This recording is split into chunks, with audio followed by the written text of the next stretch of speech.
আসসালামু আলাইকুম। চলে আসলাম দুবাকরা, সে গরু বাজার, থানাও হলো দুবাকরা। তো এই জায়গায় আসলাম ঘুরতে, তো গরু বেচার জন্য।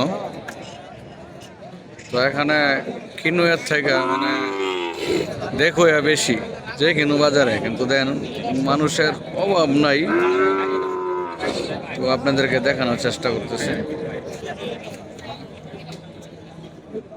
চতুর্পাশে মানুষ আর মানুষ।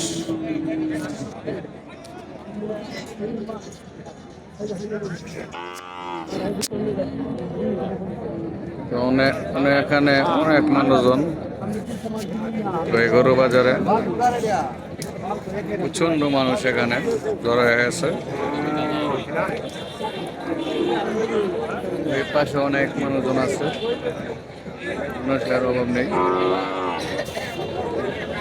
এই গরু বাজারে গরুর অভাব নেই। সেই গরু বাজারে সেই গরুগুলো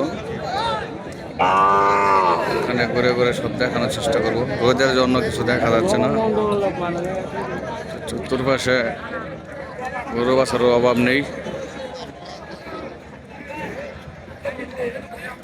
এই গরু বাজারে সাবধান, টাকা চুরিও হয়, অজ্ঞান করে ফেলা হয়। তো যে গরু কিনতে যাবেন খুব সতর্কভাবে যাবেন, যেন টাকা পয়সা সেভে রাখার জন্য। কারণ সেভে না রাখলে আপনার পিছনে যে কখন টাকা মারা দিবে টেরও পাবেন না। তো আমার ভিডিওটি যদি ভালো লাগে থাকে শেয়ার করে দেবেন। তো আজ এই পর্যন্তই। আসসালামু আলাইকুম।